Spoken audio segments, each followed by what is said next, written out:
پسینہ نہیں، پسینے کی بدبو دور کریں۔ انسانی جسم پر پسینہ آنا ایک ضروری طبعی عمل ہے جس کے اثرات صحت پر براہ راست پڑتے ہیں۔ جلد کی بہت سی ایسی بیماریاں ہیں جن میں پسینہ نہیں آتا، جس کی وجہ سے جسم کا گرم ماحول میں درجہ حرارت نارمل نہیں رہنا۔ لہٰذا پسینہ آنا جسم کا ایک ضروری عمل ہے جس سے جسم کا درجہ حرارت کم رہتا ہے، کیونکہ پسینہ جو کہ مائع کی شکل ہے، یہ بخارات کی شکل میں جب اڑتا ہے تو اپنے ساتھ جسم کی حرارت کو لے کر جاتا ہے، جس کی وجہ سے جسم ٹھنڈا رہتا ہے۔ انسانی جسم میں پسینہ پیدا کرنے والے دو قسم کے غدود ہیں۔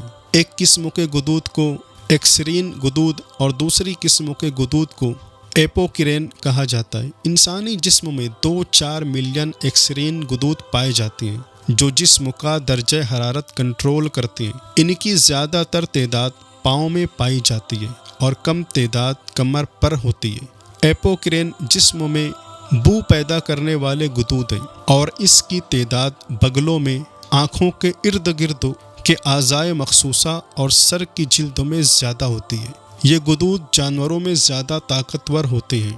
انسانی جسم کے درجہ حرارت کو کنٹرول کرنے والے غدود ایکسرین کے پسینہ پیدا کرنے میں سیکریٹے کوائل سے تعلق ہوتا ہے، جس پر ایسیٹائل کولین عمل کرتا ہے جو ایک نیورو ٹرانسمیٹر کے طور پر اعصابی سسٹم پر اثر انداز ہوتا ہے۔ پسینے کے غدود کے نکلے جانے کے عمل میں خاص کر مائیو ایپیتھیلی اور خلیے کی نالی کے ذریعے سے پسینہ جلد پر لایا جاتا ہے۔ جو پسینہ شروع میں نکلتا ہے بڑا ہلکا ہوتا ہے، یہ پلازما کی طرح کا ہوتا ہے، لیکن سوڈیم اور پانی کے زیادہ ہونے کی وجہ سے یہ دوبارہ جسم کے اندر جذب ہو جاتا ہے، کیونکہ یہ ہائپرٹونک سولوشن کی شکل اختیار کر لیتا ہے۔ جسم کے اندر دوبارہ جذب ہونے کا عمل انسانی جسم کے اندر الیکٹرولائٹ اور پانی کے توازن کو برقرار رکھتا ہے۔ الیکٹرولائٹ سوڈیم، پوٹاشیم، کیلشیم اور پانی کے علاوہ دھاتی مرکب اور یوریا، امینو ایسڈ، گلائکو پروٹین اور تیزابی میکوپولی سیکرائڈ پائے جاتے ہیں۔ پسینہ پیدا کرنے میں ہائپوتھیلامس نمایاں کردار ادا کرتا ہے۔ یہ دماغ کا ایک خاص حصہ ہے جس کا کام جسم کے درجہ حرارت کو کنٹرول کرتا ہے۔ وہ چیز جو سب سے زیادہ انسان کو پریشان کرتی ہے وہ بدبودار پسینہ ہے۔ پہلے پسینہ جراثیموں سے پاک، بے بو، بے رنگ لیکوڈ ہوتا ہے جس میں دونوں غدود سے پیدا ہونے والا مادہ ہوتا ہے۔ بدبو اس وقت تو پیدا ہوتی ہے جب بغلوں میں بیکٹیریا کی تعداد بہت بڑھ جاتی ہے۔ ایپوکرین سے پیدا ہونے والا پسینہ بدبو کا باعث بنتا ہے کیونکہ اس میں نامیاتی مادے زیادہ ہوتے ہیں جس پر بیکٹیریا بآسانی نشو نما پاتا ہے۔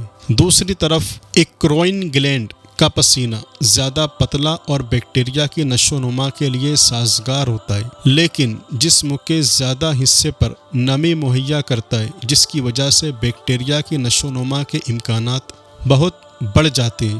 بغلوں کی بدبو میں دوسرا نمایاں کردار بغل میں موجود بالوں کا ہے۔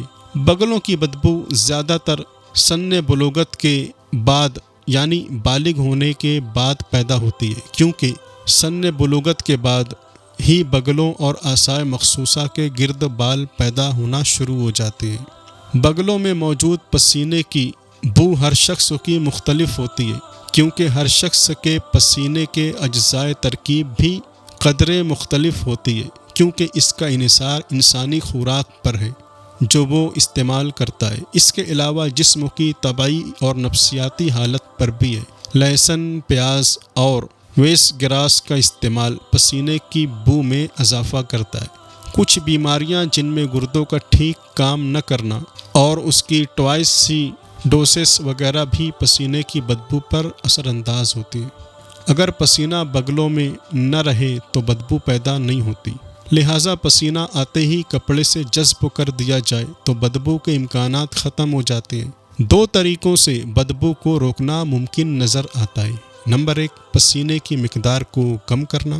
نمبر 2، کیمیائی مرکبات کے استعمال سے بیکٹیریا کو پیدا ہونے سے روک دینا۔ پہلا طریقہ کار انسانی جسم پر بد اثرات مرتب کرتا ہے۔ اگر پسینہ کم ہو جائے تو اس کے نتیجے میں منہ خشک، آنکھیں خشک اور پیشاب کے آنے میں تکلیف پیدا ہو سکتی ہے۔ دوسرا طریقہ کار میں بہت سے ایسے کیمیائی مرکبات استعمال کیے جاتے ہیں جو ایک طرف پسینے کی مقدار کو کسی حد تک کم کر دیتے ہیں اور دوسرے وہی مرکبات اینٹی بیکٹیریل کے طور پر کام کرتے ہیں۔ پسینہ کم کرنے والے اور بدبو کو ختم کرنے والے دونوں مختلف مرکبات ہوتے ہیں۔